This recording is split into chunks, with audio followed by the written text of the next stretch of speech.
Hello everyone, एसकेटी podcast hits आप देख रहे हैं। मैं हूं आपके साथ शालिनी कपूर तिवारी।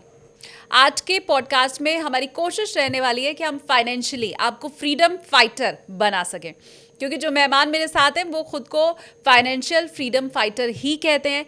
ये भी मैं आपको बता दूं कि जैन साहब के जेम्स के नाम से बहुत दिनों से आप उन्हें जानते हैं, पहचानते हैं। जी बिजनेस पर आप उनको देखते आए हैं, उसके पहले सीएनबीसी आवाज़ पर आपने उनको देखा है। पीएमएस सर्विस प्रोवाइडर वो हैं, इसके अलावा को फाउंडर हैं ट्रेड स्विफ्ट के। ठीक पहचाना आपने। मेरे साथ पॉडकास्ट में आज हैं संदीप जैन सर। डिटेल में उन्होंने समझाया है कि आपको कैसे इन्वेस्टमेंट करना है, क्या गलतियां नहीं करनी, और शुरुआत में ही उन्होंने 5 थंब रूल बता दिए हैं कि अगर उसके ऊपर आप चलें तो फिर पैसा बनाने से आपको कोई रोक नहीं सकता है। ये 5 थंब रूल जैसे ही पॉडकास्ट शुरू होगा तुरंत आप तक पहुंच जाएगा। लेकिन उसके पहले रिक्वेस्ट मेरी ये है कि आप इस चैनल को सब्सक्राइब करें। हमारे लंबे पॉडकास्ट को कुछ छोटे पार्ट्स में आपके सामने हम लेकर के आते हैं। ये हमारी एक्स्ट्रा मेहनत है, इसलिए मैं हमेशा कहती हूँ कि इस चैनल को आप सब्सक्राइब कीजिए। कुछ कहना है कॉमेंट में कहिए, लाइक कीजिए। और चलिए अब आपको मिलवाती हूँ संदीप जैन सर के साथ।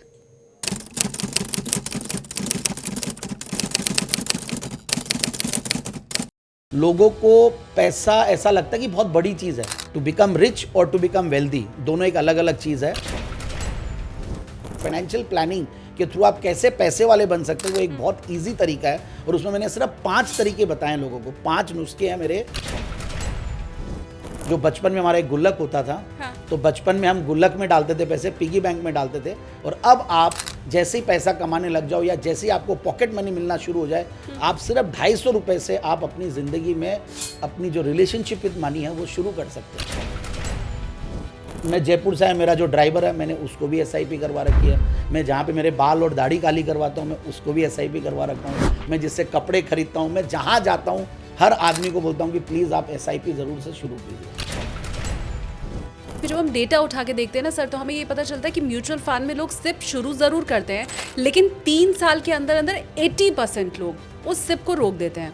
5 साल की अगर हम बात करें तो तब तक 90 to 95% लोग रोक चुके होते हैं।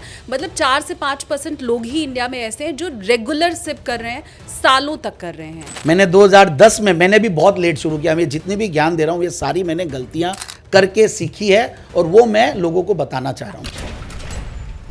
सर ज़्यादातर लोग वही फंड सेलेक्ट करते हैं जहां रिटर्न कम मिल रहा होता है। कोई भी छोटी कंपनी होती है वो बड़ी होकर मिड कैप तक पहुंचती है, उससे बड़ी होती है लार्ज कैप तक पहुंचती है। मगर अभी जो एम्फी का क्लासिफिकेशन है, हम अगर रिटर्न देखते हैं कि स्मॉल कैप का बहुत ज़्यादा है, तो हम देखते हैं रिस्क भी उसी में सबसे ज़्यादा है। मिड कैप फंड्स एक ऐसे स्वीट स्पॉट पे है कि कोई भी एज वाले लोग लगा लें। जयपुर से नोएडा आना मेरे लिए बहुत डिफिकल्ट नहीं था, क्योंकि इंडिया में इंफ्रास्ट्रक्चर बढ़ गया।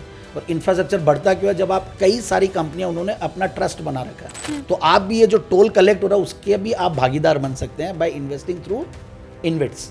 तो REITs and InvITs are beautiful instruments जो कि लोगों को पता नहीं होता है और लोग उनमें इन्वेस्ट नहीं कर रहे।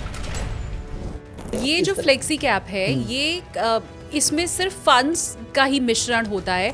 कोई ऐसा फंड भी है क्या जो गोल्ड एंड सिल्वर में भी इन्वेस्ट एक प्रपोर्शनेट? वही मैंने बोला, multi asset flexi cap. Okay. तो उसमें भी क्या होता है, हम जब आंकड़े देखते हैं तो हमें ये मालूम चलता है कि जनवरी 2026 वो महीना रहा जब म्यूचुअल फंड से ज़्यादा गोल्ड एंड सिल्वर ETF में इन्वेस्ट किया गया है। तो अब ये भी क्या आगे जाके पछताने वाले हैं? FD में पैसा रखने से अच्छा है कि आप डेट फंड में पैसा रखो, क्योंकि इमरजेंसी फंड हम ये मान करके चलते हैं कि ये हमें हमेशा के लिए रखना है। ऐसा तो है नहीं कि आज है फिर 2 साल 3 साल के बाद निकाल देंगे। तो क्या यही सही तरीका है? हेलो एवरीवन, पैसा बोलता है विद SKT आप देख रहे हैं। मैं हूँ आपके साथ शालिनी कपूर तिवारी। स्टॉक मार्केट का हर स्टॉक सोना नहीं होता, लेकिन उन शेयर्स में से आपके लिए जेम ढूंढकर लाने का काम जो बरसों से कर रहे हैं, वो मेहमान मेरे साथ आज पॉडकास्ट में हैं। मैं ये कह सकती हूँ कि उनके एक इशारे पर या उनके सिर्फ कह देने भर से लाखों निवेशक बरसों से इन्वेस्ट कर रहे हैं, और उन्हीं जेम्स में से आज ढूंढकर कुछ लेने की, समझने की हम भी कोशिश करने वाले हैं पॉडकास्ट में। जी बिजनेस पर आप उन्हें जैन साहब के जेम्स वाला जो सेक्टर है, सेगमेंट है, उसमें कई सालों से देख रहे हैं, लेकिन उसके पहले आप उन्हें CNBC आवाज पर देखते रहे होंगे। पहचान आप चुके ही होंगे, वैसे किसी परिचय के मोहताज वो है नहीं। पॉडकास्ट में मेरे साथ इस वक्त बैठे हुए हैं संदीप जैन सर, जो कि जैन साहब के जेम्स के नाम से जाने जाते हैं। बहुत स्वागत है सर आपका। Thank you so much Shalini ji for this wonderful introduction. In fact मैंने आपको इंट्रोडक्शन मेरा भेजा भी नहीं था। जनरली तो हम क्या होता है कि कोई भी सेमिनार कॉन्फ्रेंस में जाते हैं, वहाँ पे हम हमारा वो भेज देते हैं कि भाई ये मेरा ब्रीफ प्रोफाइल है, but I think you have done it so well and it was an lavish introduction. बहुत छोटी उस पंक्तियों में आपने बहुत बड़ा कुछ कह दिया एंड लाखों करोड़ों दर्शक एक्चुअली में जी बिजनेस पे देखते हैं। और आपके साथ मुझे आज पॉडकास्ट करके ऐसा लग नहीं रहा कि मैं पहली बार आपके साथ बैठा हूँ, क्योंकि जी बिजनेस में आप भी थे और जी बिजनेस में हमने शाम का सेगमेंट का शो बाजार आज और कल और बाजार अगले हफ्ते, ये शोज में और प्लस म्यूचुअल फंड्स वाले इन सब सेगमेंट में आप काफ़ी पॉपुलर फेस रही हैं एंड वहाँ से I think you are doing a great job. अच्छा पॉडकास्ट कर रही हैं। Thank you so much for inviting me for this podcast. Thank you sir. मैं फॉर्चुनेट अपने आप को मानती हूँ, क्योंकि सर जयपुर में रहे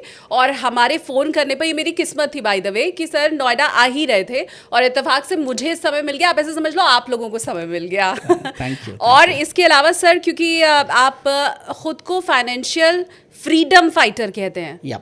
और ये बहुत नया है मेरे ख्याल से। क्यों, वाई? या it's a good question. In fact आपने फाइनेंशियल फ्रीडम फाइटर में इसीलिए कहता हूँ, मेरा जब आप वो इंट्रोडक्शन देखेंगे, जो फोटो के नीचे वाला इंट्रोडक्शन होता है, को फाउंडर, ट्रेड स्विफ्ट, ये तो लिखते ही है, हम PMS सर्विस प्रोवाइडर है, स्टॉक ब्रोकर है, ये सब सारी बातें हैं। हैशटैग जैन साहब के gems, exclusive panelist of Zee Business, ये सब तो आते हैं। हाँ। बट ये जो फाइनेंशियल फ्रीडम फाइटर है, ये मेरे एकदम दिल से लगा हुआ है, क्योंकि मैं जिससे भी मिलता हूँ, जिसको भी मिलता हूँ, जहाँ भी जाता हूँ, मैं कोशिश करता हूँ कि हर इंसान को फाइनेंशियल फ्रीडम दिलवानी चाहिए। लोग, इंडिया फ्री हो गया था 1947 में, हाँ। मगर फाइनेंशियली अगर आप फ्री नहीं होते तो आपके लिए कोई फायदा नहीं है। तो आपको फ्रीडम मिलना बहुत ज़रूरी है और वो भी फाइनेंशियली इंडिपेंडेंट होना बहुत ज़रूरी है। और मैंने देखा लोगों को पैसा ऐसा लगता है कि बहुत बड़ी चीज़ है। टू बिकम रिच और टू बिकम वेल्दी दोनों एक अलग अलग चीज़ है, और लोग पैसे के पीछे भागते रहते हैं और वो लोग प्लानिंग नहीं करते हैं। तो एक फाइनेंशियल प्लानिंग के थ्रू आप कैसे पैसे वाले बन सकते हैं, वो एक बहुत ईजी तरीका है। और उसमें मैंने सिर्फ 5 तरीके बताए हैं लोगों को, 5 नुस्खे हैं मेरे, जो कि सबसे पहला कि आप एक अच्छा टर्म प्लान लो। जैसे आप जॉब स्टार्ट करते हो, आप एक टर्म प्लान लीजिए, फिर आप एक हेल्थ इंश्योरेंस प्लान लीजिए। टर्म प्लान से आप अपनी फैमिली को और आप अपने आप की लाइफ को सिक्योर कर रहे हो। हेल्थ इंश्योरेंस बहुत ज़्यादा ज़रूरी है। और आजकल एक चीज़ अच्छी है कि हमारे रेगुलेटर्स और इंडियन गवर्नमेंट ने जो फाइनेंशियलाइजेशन की जो ड्राइव है और जो अवेयरनेस है, और हम जो हमारे चैनल के माध्यम से या आप अपने जो पॉडकास्ट के माध्यम से जो भी ये चीज़ फैला रहे हैं, तो इससे लोग काफ़ी अवेयर हो गए हैं। तो फाइनेंशियल फ्रीडम में पहला हो गया term plan, second is health insurance plan, third is accidental insurance plan. बहुत इंपॉर्टेंट है। कई बार क्या होता है, आप जॉब करते हो और आपका कोई एक्सीडेंट हो जाता है और आप हॉस्पिटलाइज होते हो, तो कई आपको आपके जॉब से भी आप जाते हो क्योंकि वहाँ पे सैलरीज के इश्यूज आ जाते हैं, तो यहाँ पे आपको कॉम्पेंसेशन मिलता है। तो आप वो पैकेज लीजिए, बहुत ज़रूरी है। तो ये 3 चीज़ करने के बाद चौथा है सिंपल, जो सबसे इंपॉर्टेंट है और जो सबसे ज़्यादा सही है, और वो I think you can guess, mutual funds. Mutual fund सही नहीं है, वो सबसे ज़्यादा सही चीज़ अगर कोई चीज़ है इस दुनिया में। जो बचपन में हमारा एक गुल्लक होता था, हाँ। तो बचपन में हम गुल्लक में डालते थे पैसे, पिगी बैंक में डालते थे, और अब आप जैसे ही पैसा कमाने लग जाओ या जैसे ही आपको पॉकेट मनी मिलना शुरू हो जाए, आप सिर्फ 250 रुपये से आप अपनी ज़िंदगी में अपनी जो रिलेशनशिप विद मनी है वो शुरू कर सकते हैं।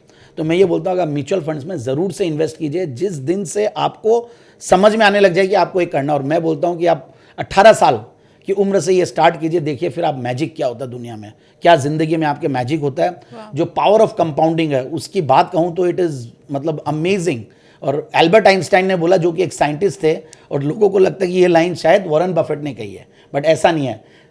Compounding is the 8th wonder of the world, and he who earns it, he who does it, he earns it, and he who doesn't, he page for it. तो ये एक ऐसी कहावत आइंस्टीन ने कहा है, ये एल्बर्ट आइंस्टाइन ने कहा। तो ये एक अमेजिंग लाइन है, जो कि सबसे बड़े साइंटिस्ट और दुनिया में बोलते हैं कि उनका जैसा ब्रेन आज तक कोई बना नहीं है, क्योंकि वो अपने ब्रेन का 3% यूज कर पाते थे, जिसमें और हम लोग सब एवरेज ह्यूमन बीइंग 1% 1.5% के बीच में ही हो जाते हैं।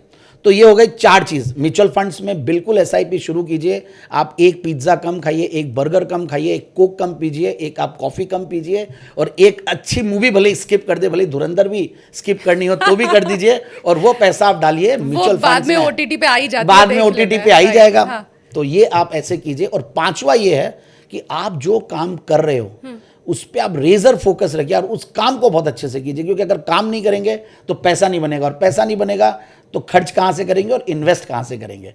तो मैं ये 5 चीज़ बोलता हूँ मेरे फाइनेंशियल फ्रीडम के लिए। और 15 अगस्त को ही मेरा जन्मदिन है, इंडिपेंडेंस डे के दिन। तो मैं उस दिन ये वीडियो हर बार पोस्ट करता हूँ कि फाइनेंशियल फ्रीडम के लिए आप लोग काम कीजिए। हाँ। और ये 5 चीज़ सीरियसली कोई भी जना करेगा।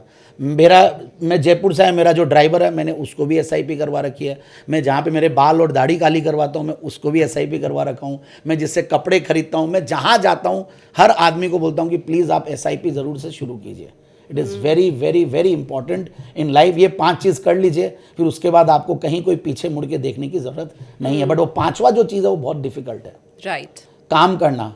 लोगों को काम नहीं करना, आजकल लोग रील देखने में ही टाइम निकाल देते हैं। मैं इन 5 पॉइंट्स के ऊपर अब एक एक करके आपसे चर्चा भी करूंगी, लेकिन वो कहावत है ना, बिन मांगे मोती मिले। तो पॉडकास्ट की शुरुआत में ही मुझे वो जो जेम्स की बात होती है ना, तो वो मिल चुकी है। तो आपने 5 बातें बताई जो हर किसी को करना चाहिए। अब इसमें शुरू के जो 3 हैं वो मुझे लगता है ज़्यादातर लोग भूल जाते हैं। पहला आपने टर्म इंश्योरेंस कहा। टर्म इंश्योरेंस क्योंकि कॉर्पोरेट वालों को दफ्तर से मिला होता है तो वो अलग से खरीदते नहीं है। फिर आए हेल्थ इंश्योरेंस की बात, वो भी कॉर्पोरेट मिला हुआ होता है, तो मुझे लगता है ज़्यादातर लोग वो अवॉइड करते हैं। बट हेल्थ इंश्योरेंस में एक चीज़ मैं बोलना रह गया था, एक प्रॉपर बड़ा हेल्थ इंश्योरेंस प्लान लेना वो सबसे इंपॉर्टेंट है, क्योंकि आजकल जो कॉस्ट ऑफ ट्रीटमेंट है वो बहुत हाई हो गया है। आप सिर्फ ये 2 लाख 5 लाख का हेल्थ इंश्योरेंस लेके कोई फायदा नहीं है, और ये बड़े इंश्योरेंसेस लेने पड़ेंगे। और उसमें भी आजकल बहुत अच्छी अच्छी कंपनियां प्राइवेट सेक्टर में आ गई है जो कि बहुत सस्ते प्रीमियम पे बहुत बड़े बड़े पैकेजेस दे देती है। पर आपके हिसाब से कितना फिर भी होना चाहिए Tier 2 Tier 3 सिटी के लिए? हाँ ठीक है, मतलब Tier 2 हो या Tier 3 हो, अगर आपकी कोई ऐसी बीमारी हो जाए आपको Tier 1 में आके ही करवानी पड़ती है। Very true. हाँ। तो मैं ये बोलता हूँ कि आपको लेना चाहिए ज़्यादा से ज़्यादा, जितनी आपकी पॉकेट अलाउ करे। बट आप कम से कम 20-25 लाख 50 लाख तक भी जाएं तो कोई बुराई नहीं है। इट इज़ वेरी इंपॉर्टेंट, क्योंकि आजकल बीमारियों के कॉस्ट बहुत हाई है, और उसमें आप अपने डिपेंडेंट पेरेंट्स का भी अलग करवाइए, आपका करिए, आपके बच्चों का, सबका।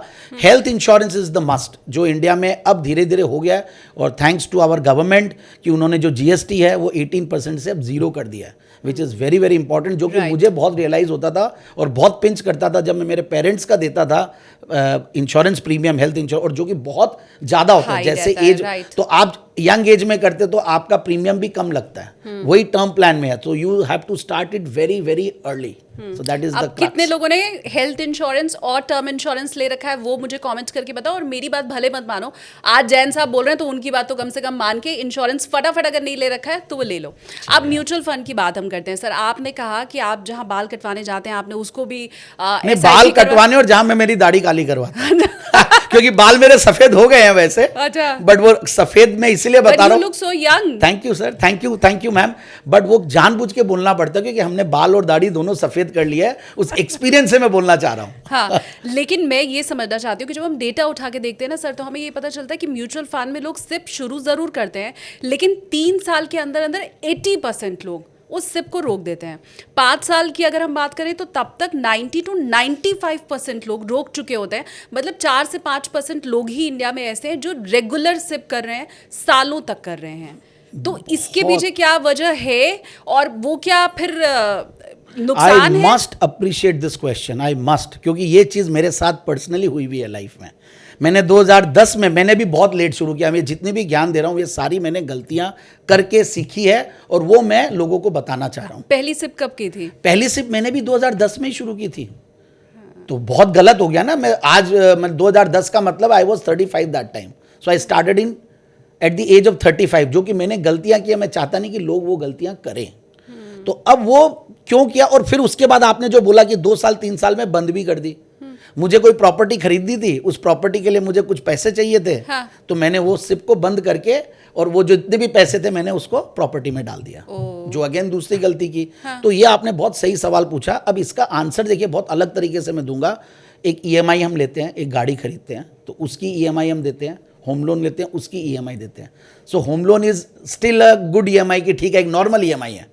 बट आपने कार खरीदा, वो भी चलो एक नेसेसिटी है, बट आपने हॉलिडे के लिए ईएमआई लिया या आपने कोई इधर उधर की शॉपिंग के लिए लिया तो वो बैड ईएमआई। आईफोन के लिए ले लिया, जो जेंजीज करते हैं आजकल। जेंजीज क्या, सब लोग ही करते हैं, बड़े लोग भी करते हैं। तो कहने का मतलब वो एक बैड ईएमआई है। बट अगर आपने म्यूचुअल फंड का ईएमआई पाल लिया, इसको मैं पालना बोलता हूँ, खर्चा जैसे बोलते हैं ना, ज़्यादा खर्चा नहीं पालना चाहिए। मंथली आपने ईएमआई अगर स्टार्ट कर दिया तो उसको कहते हैं गुड ईएमआई आपने स्टार्ट कर दिया। अब बैड ईएमआई तो आपको इसलिए देना पड़ता है कि आपका कंपल्शन है वो, नहीं तो आपकी वो सिविल स्कोर खराब हो जाती है, क्रेडिट स्कोर खराब हो जाती है। और यहाँ पे क्या होता है, लोगों को डर नहीं लगता, ठीक है बंद कर देते, अपना ही तो पैसा बाद में देख लेंगे। तो आप इसको गुड ईएमआई समझ के कंटिन्यूअस रखिए लाइफ में। एंड उसमें भी एक और चीज मैं बता देता हूं कि इसमें भी आप मिड कैप और स्मॉल कैप्स में डालिए पैसा। मिड कैप के स्मॉल कैप और फंड्स में डालिए। ये आपने पूछा नहीं मगर मैं बता देता हूं क्योंकि आने वाला सवाल इसी पे ही होता। तो मैंने अभी आंसर कर दिया, फ्लो में बोल दिया मैंने कि स्मॉल कैप और मिड कैप्स ने जबरदस्त आउट परफॉर्म किया। पिछले अगर 13 साल में देखें या पिछले अगर 22 साल में भी देखें तो स्मॉल कैप और मिड कैप ने मेन जो लार्ज कैप फंड्स है उसको आउट परफॉर्म किया। अब निफ्टी अगर पिछले 13 साल में 4x हुआ है, 4.2x, तो मिड कैप जो है वो 7x हुआ है और स्मॉल कैप वो 4.5x हुआ है। तो mid cap is the best segment to be in. तो ये आप म्यूचुअल फंड्स में इस तरीके से कीजिए, आपको पैसा बनेगा। और अच्छा है कि मार्केट टूटे तो आपके लोअर प्राइस पे आपका पैसा डल रहा है और आपके ईएमआईज जो है वो ज़्यादा यूनिट्स ले पा रही है म्यूचुअल फंड। मेरा काउंटर इस पे ज़रूर है, लेकिन मैं चाहती हूँ कि फिर आप वैसे कुछ जेम्स हमारे पहले व्यूवर्स को दे दें। अगर हम मिड कैप की और स्मॉल कैप की बात करें उसके बाद मैं काउंटर पूछूंगी। नहीं, जेम्स मतलब स्टॉक्स तो मैं बताऊंगा नहीं। हाँ, हम किस तरह से ढूंढ सकते हैं, खंगाल सकते हैं, क्योंकि सबका जो हमें रिटर्न मिलता है वो तो अलग अलग रहता है ना। और मैं ऑनेस्टली बताऊँ सर, ज़्यादातर लोग वही फंड सेलेक्ट करते हैं जहाँ रिटर्न कम मिल रहा होता है। ठीक है, देखिए आपने ये सवाल पूछा, अच्छा सवाल है। देखिए मिड कैप फंड में जितने भी बड़े एएमसीज हैं आप उनको देखिए, जैसे कि मैं नाम अब क्या लूँ, जैसे आईसीआईसीआई है, एचडीएफसी है, निपॉन है, एसबीआई है, इन सब के मिड कैप फंड्स देख लीजिए आप। बहुत ज़्यादा आजकल नए एएमसीज भी आने लग गए हैं। कुछ जो ब्रोकर टर्न्ड एएमसीज हुए हैं वो नए हैं, वहाँ पे हो सकता है कि फंड मैनेजर आए जाए पता नहीं चलता है। कई है कि सेल्फ जो प्रमोटर है वही फंड मैनेजर है, वो एक अलग टाइप की दुनिया है। बट ये जो बड़े जो बैंक बैक्ड जो एएमसीज है, इनके अगर आप म्यूचुअल फंड्स में लगाते हैं, ये दे आर प्रूवन, मतलब आप आईसीआईसीआई, एचडीएफसी, कोटक, ये जो भी बड़ी ब्रांड्स हैं, मैं जस्ट मेरा कोई भी उनसे वैसे पर्सनली लेना देना नहीं है, हम लोग म्यूचुअल फंड्स भी बेचते हैं, but at the same time मैं यही बोलूँगा कि आप उनके एएमसीज में लगाइए। और म्यूचुअल फंड्स में लगाते हैं और मिड कैप में लगाते हैं तो आपके बेस्ट पार्ट क्या होता है, कोई भी छोटी कंपनी होती है वो बड़ी होकर मिड कैप तक पहुंचती है, उससे बड़ी होती है लार्ज कैप तक पहुंचती है। मगर अभी जो एम्फी का क्लासिफिकेशन है वो क्या है कि top 100 companies are large caps, next 150 companies are mid caps, rest are all small caps. तो मिड कैप में जो बड़ी कंपनी है, जस्ट बिकॉज कि बाकी 100 कंपनियों ने उसको पछाड़ दिया, वो इसीलिए मिड कैप बनी है, नॉट बिकॉज कि उसका परफॉर्मेंस खराब है। और जो छोटी कंपनी बहुत बड़ी बनती है, मल्टीबैगर बनती है, वो मिड कैप में आ जाती है। तो mid cap is a sweet spot. तो आपको कोई दिमाग नहीं लगाना, किसी भी जैन साहब के जेम्स के लिए जाना, जैन साहब के पास जाना नहीं है जिस जेम्स दे अपना, आप सिंपली कोई भी उठाकर अच्छे मिड कैप फंड में लगा लीजिए। क्योंकि उनको हमारे जो रेगुलेटर्स है उन्होंने इतने सिस्टमेटिकली, इतने ज़बरदस्त कंप्लायंस है कि हर फंड मैनेजर को प्रूडेंटली हर चीज़ करनी पड़ती है। तो ऑटोमेटिकली आप सब में देखेंगे तो कोई 0.5, 0.2, 0.1 या 1-2% का ऊपर नीचे होता है, बट ओवरऑल अच्छे एएमसी का अच्छा मिड कैप फंड और स्मॉल कैप फंड, और उसमें भी सेक्टोरल फंड्स पे ज़्यादा बेट मत लगाइए।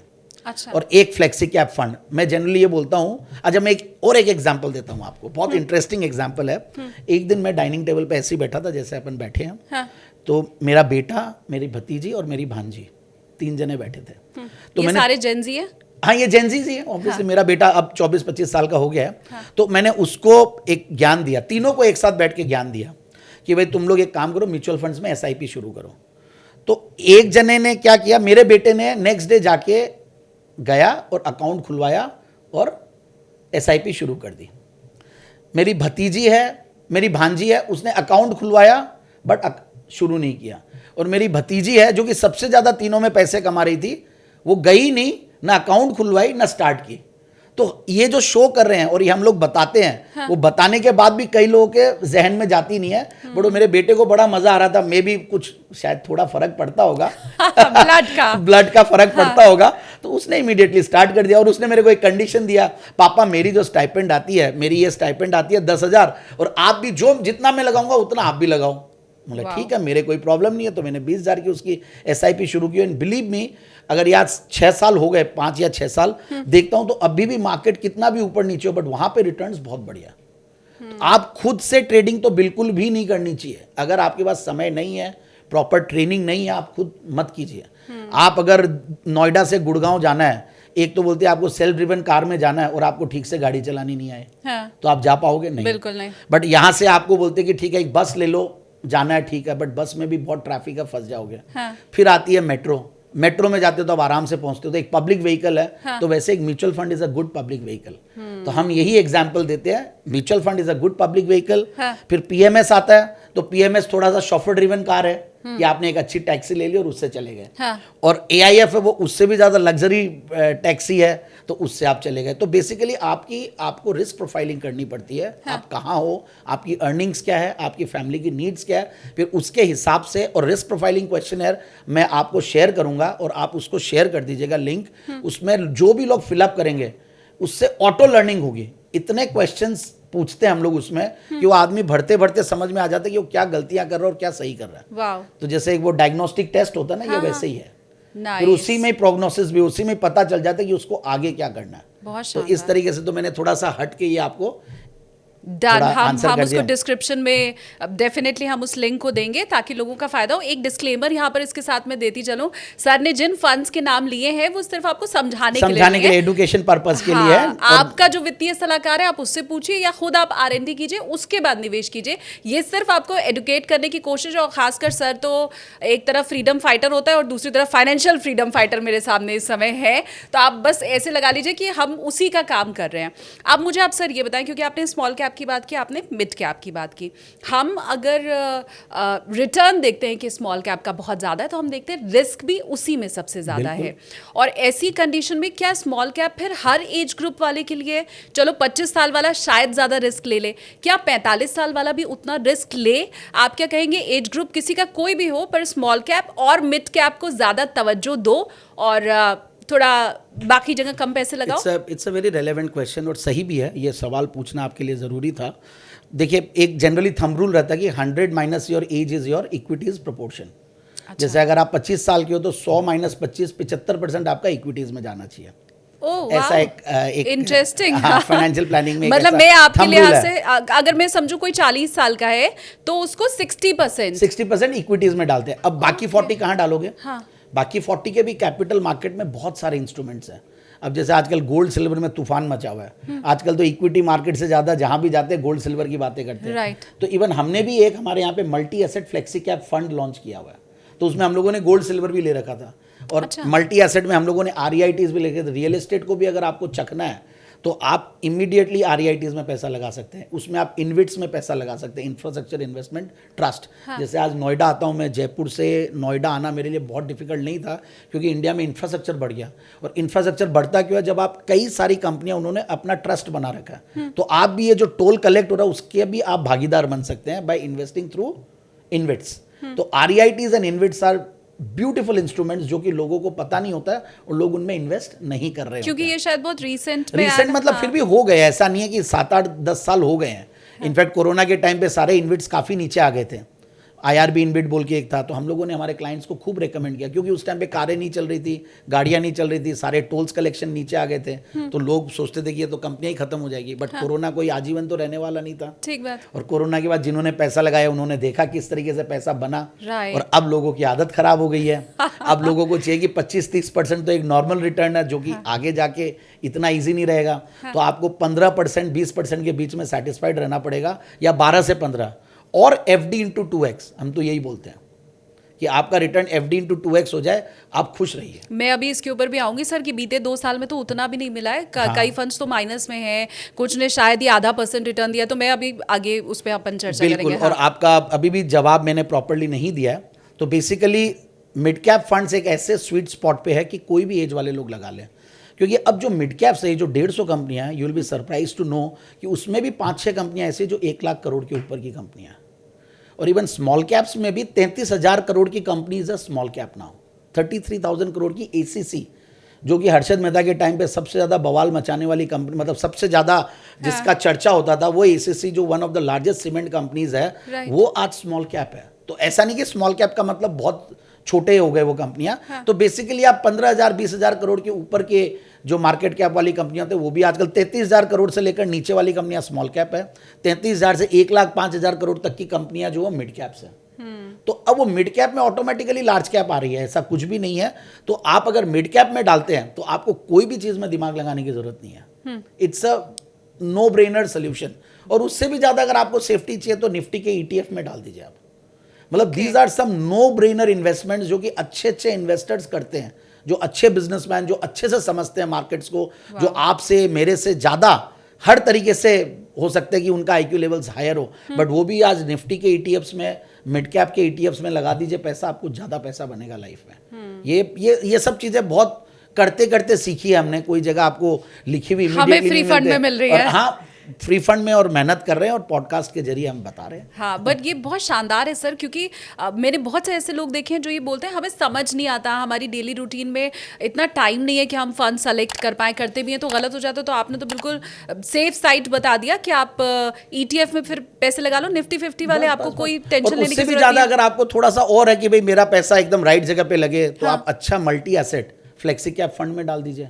फ्लेक्सी कैप है कि वो large cap, mid cap, small cap, जब उनको जो लगता है, जैसे आज हम लोग स्मॉल कैप की बातें बहुत कर रहे हैं क्योंकि small cap is under performing. Nifty तो फिर भी आपका 25,000 पे है, बट 26,000 से 25,000 कितना है, सिर्फ 4% नीचे है, 5% नीचे है। बट स्मॉल कैप जो है वो एक तरीके से 15% नीचे है।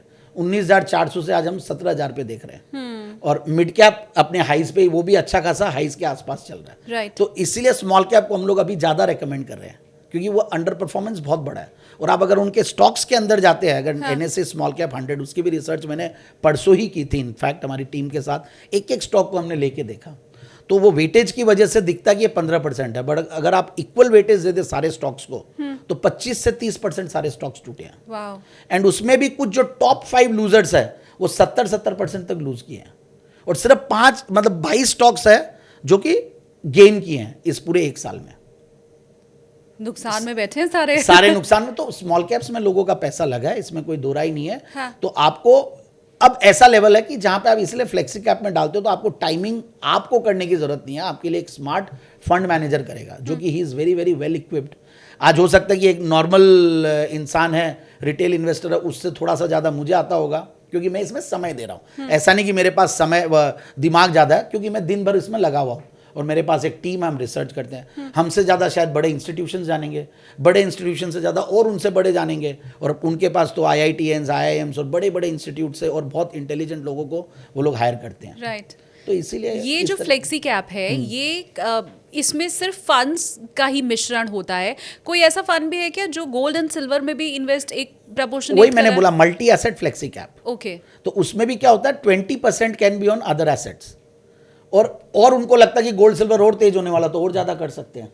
और इवन अभी रिसेंटली एक न्यूज आई है कि इक्विटी म्यूचुअल फंड्स को भी अब हमारे रेगुलेटर अलाउ करने वाले कि वो गोल्ड सिल्वर में भी इन्वेस्ट कर सकते हैं। nice. तो आपको ये सॉल्यूशंस इतने बढ़िया मिल रहे हैं, आपको कहीं दिमाग ही नहीं लगाना देने। अभी बहुत अच्छा टूल आया है SIF। अच्छा, बहुत जबरदस्त। तो ये म्यूचुअल फंड, AIF और PMS सबका एक मिश्रण है SIF, एक बहुत ही जबरदस्त प्रोडक्ट है। मेरे लिए नई चीज है ये नई चीज है, इसलिए मैं बता रहा हूँ। हाँ। तो यहाँ पे भी क्या होता है, वो लोग लॉन्ग शॉर्ट कर सकते हैं, वो लोग हेजिंग कर सकते हैं FNO को यूज करके। अब जब हम खुद करने जाते हैं तो हमारे पास वो एक्सपर्टीज नहीं है, एंड आप कोई चीज को नहीं जानते और उसको आप यूज करते हो और लिवरेजिंग को यूज करते हो और गलत कर लिए तो आप औंधे मुंह गिरेंगे। सो इट इज़ वेरी इंपॉर्टेंट कि आप एक्सपर्ट्स को दीजिए, और आप सिर्फ और सिर्फ म्यूचुअल फंड्स कौन से अच्छे हैं, म्यूचुअल फंड की रिसर्च में समय लगाइए और वहाँ पे पैसा डालिए। और उसमें भी बहुत ज़्यादा रिसर्च की ज़रूरत नहीं है, आप 4-5 अलग अलग AMCs में 3-4 अलग अलग स्कीम्स में पैसा डाल के रख दीजिए। आपका पैसा मल्टीप्लाई होगा ही। जापान मार्केट जो 40 साल नहीं चला वो भी अब वापस से चलने लग गया। इंडियन मार्केट्स तो आज जहाँ पे 7-8% की GDP है वो तो चलना ही आगे। और इंडिया स्टोरी, मतलब इंडिया भारत भारत मतलब जो आप टीयर 3 टीयर 4 की बातें कर रहे थे, हम भारत से आते हैं। हम छोटे, मैं और छोटे शहर से हूँ। मैं असम में एक नलबाड़ी बोल के छोटा शहर है, वहाँ से हूँ मैं। तो मैं नलबाड़ी गुवाहाटी हमने देखा। आपकी हिंदी बड़ी शानदार है। अब मैं राजस्थान और थोड़ा अब रहने लग गया तो हिंदी अच्छी हो गई है। नहीं, बिल्कुल पता ही नहीं चलता है, मदर टंग का इफेक्ट तो है ही नहीं, बिल्कुल। मगर मैं मारवाड़ी हूँ तो थोड़ा सा हिंदी, मतलब हिंदी स्पीकिंग वहाँ पे भी थे। असम में हूँ तो मैं असमीज नहीं हूँ, बट मैं सालों से 125 साल से हमारे ग्रैंडफादर्स और वो लोग थे, तो हम लोग एक तरीके से असम Okay. के हो गए, बट राजस्थान के रूट्स थे। और प्लस बॉम्बे पढ़ लिया, फिर दिल्ली रह लिया थोड़ा, कलकत्ता जाते थे, फिर अभी जयपुर हूँ तो जयपुर में थोड़ी हिंदी की प्रचलन ज्यादा है। डन। Yeah. अब आप मुझे ये बताएं सर कि बहुत से लोग ऐसे थे जो फोमो में आके पेंडेमिक के बाद जिन्होंने म्यूचुअल फंड में इन्वेस्ट किया, वो शायद 23 में घुसे, उसके पहले तक वो घुसे ही नहीं थे, और 23 के बाद से क्योंकि लगातार म्यूचुअल फंड आपको अच्छा रिटर्न दे नहीं रहे हैं, तो अब उन्हें ऐसा लग रहा है कि हमसे गलती हो गई। और शायद ये एक वजह होगी, मुझे मालूम नहीं है, शायद ये एक वजह होगी कि अब वो गोल्ड एंड सिल्वर की तरफ बढ़ रहे हैं। हम जब आंकड़े देखते हैं तो हमें ये मालूम चलता है कि जनवरी 2026 वो महीना रहा जब म्यूचुअल फंड से ज्यादा गोल्ड एंड सिल्वर ETF में इन्वेस्ट किया गया है। तो अब ये भी क्या आगे जाके पछताने वाले हैं? देखिए, एक चीज़ मैं बताऊं, it is very difficult to time your investments. आपको राइट बॉटम और राइट टॉप कहीं नहीं मिलता है, इतना इजी नहीं है। मतलब वो बहुत ज़्यादा एक्सपर्ट होंगे या बहुत बड़े FIIs होते हैं, वो लोग को कुछ पता हो तो हो, बाकी हमें तो नहीं पता। और अब गोल्ड सिल्वर, हमें एक चीज़ पता है कि आप कोई भी चीज़ में एंट्री ले, उसमें रिस्क रिवॉर्ड रेशियो, RRR में मूवी की बात नहीं कर रहा मैं, RRR का मतलब है रिस्क रिवॉर्ड रेशियो। हाँ। अब वो देखिए रिस्क रिवॉर्ड रेशियो। अब देखिए जो सिल्वर 80-90 हज़ार 1 लाख रुपए पे था, वो 4 लाख रुपए तक गया। अब 4 लाख पे आप क्या एंट्री लेना चाहोगे? नहीं। अभी 2.5 लाख है तो भी महंगा है, पता नहीं, अब हमें नहीं पता कि क्या होना और क्या नहीं होना। ठीक बात। But at the same time आप अगर टाइमिंग नहीं करते और आप SIP करते हो, तो हो सकता है कुछ चीज़ें आपकी 2.5 लाख में आ रही हो सकता है नेक्स्ट मंथ में आपको 2.25 लाख में आ जाए, हो सकता है फिर 1,70,000 में आ जाए। बट हम टेक्निकली जानते हैं कि 1,70,000 से 85,000 एक स्ट्रॉन्ग सपोर्ट रेंज है, जहाँ पे सिल्वर इस बार सपोर्ट लेना चाहिए। अब गोल्ड है वो 1,50,000-60,000 के बीच में है, हो सकता है कि गोल्ड 1,25,000 30,000 भी आ जाए, हो सकता है 1 लाख के नीचे भी आ जाए, हु नोज। अभी सेंट्रल बैंक्स की बाइंग आ रही है, सोलार की इतनी बातें हो रही है। अब सोलार में भी जो इंसेंटिव्स थे सरकार के, सरकार ने भी कम कर दिया। US में भी देखिए 125% ड्यूटी है। हाँ। तो वहाँ पे भी हो सकता है कि सिल्वर की जो बातें हो रही थी कि ये सोलार सेल्स में और ये सब में पैनल्स में लगती है, तो वहाँ डिमांड कम हो सकती है, you never know. So it is very difficult to analyse things, it is very difficult. Analyse कर सकते हो मगर एनालिसिस का रिजल्ट आपको दिख जाए आपके एक्शन में, ऐसा कोई ज़रूरी नहीं है। तो हम तो यही बोलते हैं, don't time the market, just spend time in the market. आप समय बिताइए मार्केट में, and in the long run, जैसे होता है ना, ये समय सब ठीक कर देता है। Time is the best healer, just invest time in the market. मतलब इन द सेंस दैट कि आप लॉन्ग टर्म के लिए पैसा लगाएंगे, शॉर्ट टर्म में इंट्राडे में एवरीडे फ्लक्चुएशंस को आप देखोगे, शॉर्ट टर्म में भी फ्लक्चुएशंस काफ़ी आते हैं, मीडियम टर्म में थोड़ा कम हो जाता है, और लॉन्ग टर्म में आप देखोगे इवन आउट हो जाता है।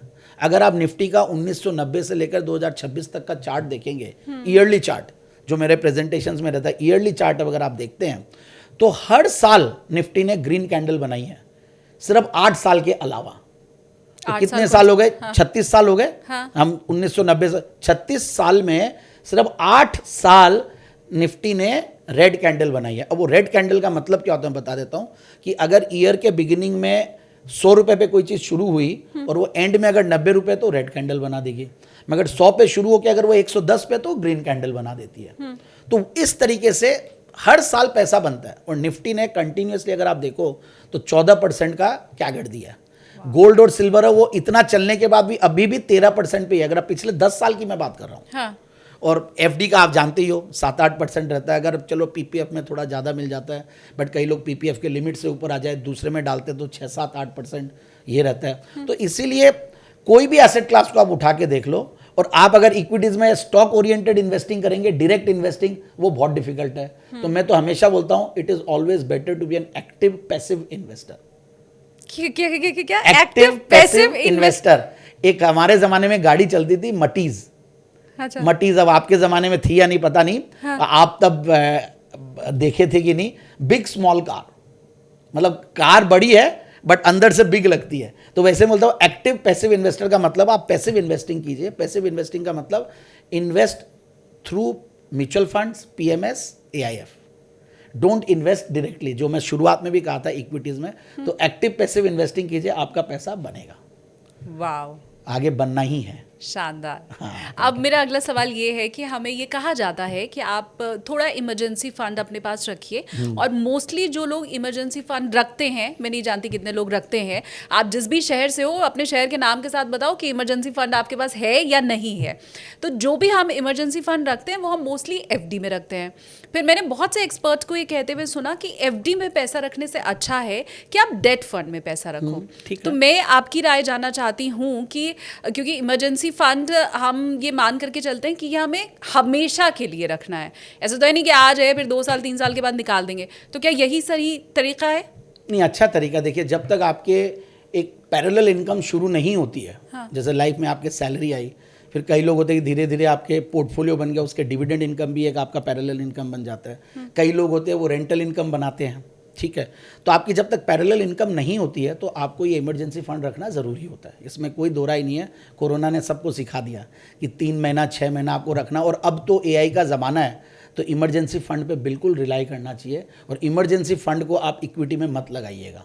आपने बहुत सही सवाल पूछा कि प्योर एफडी में भी नहीं रखें, आप शॉर्ट टर्म ड्यूरेशन के जो फंड्स होते हैं, डेट फंड्स, उनमें पैसा लगाइए। वहाँ पे आपको थोड़ा एक्स्ट्रा रिटर्न भी मिल सकता है और बेटर रहेगा वो भी लॉन्ग टर्म के लिए। तो बेसिकली इक्विटीज़ में आप जब भी पैसा लगाओ तो मिनिमम आप एक होराइजन रखिए कि मुझे 3 साल के लिए पैसा लगाना है। अब आपकी नीड है, इमीडिएटली भी आ सकते हैं, आपको पता नहीं, हो सकता है कि आपके बेटे का एडमिशन 1 साल बाद है तो आपको फंड चाहिएगा, हो सकता है आपकी बेटी की शादी 6 महीने बाद है तो आपको फंड चाहिएगा। बट लोग वही पैसा इक्विटीज़ में लगाने की भी गलतियाँ करते हैं। ऐसे कई लोग हमारे पास आते हैं तो हम लोग उनको समझाते हैं। तो बेसिकली एक पूरी केस टू केस बेसिस पर रिस्क प्रोफाइलिंग करनी पड़ती है। कई लोगों की जॉइंट फैमिलीज होती है, कई लोगों के पैरेलल इनकम होती है, कई लोग को एक कॉल पे पैसा भी आ जाता है कि भाई चलो कोई बात नहीं, इमरजेंसी है तो कहीं से भी ले लिया। बट कई लोग हैं जो प्योर सैलरी में हैं, और आजकल की जो नए ज़माने में बाहर जाते हैं लोग, शहर से बाहर जाते हैं जहाँ लोग जानते भी नहीं एक दूसरे को, वहाँ जाते, तो ये सारी चीज़ें बहुत इंपॉर्टेंट है। सो इमरजेंसी फंड का इंपॉर्टेंस नहीं भूलना चाहिए। 3 से 6 महीने की सैलरी आप बिल्कुल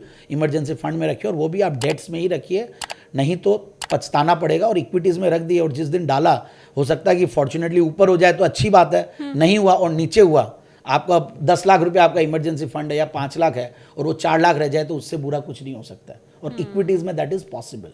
तो इक्विटीज़ के रिटर्न जो रिस्क के साथ आते हैं, दुनिया में हर चीज़ आपका रिस्क एडजस्टेड रिटर्न देखनी पड़ती है। क्या रिस्क ले रहे हो, उसके सामने क्या रिटर्न आ रहा है।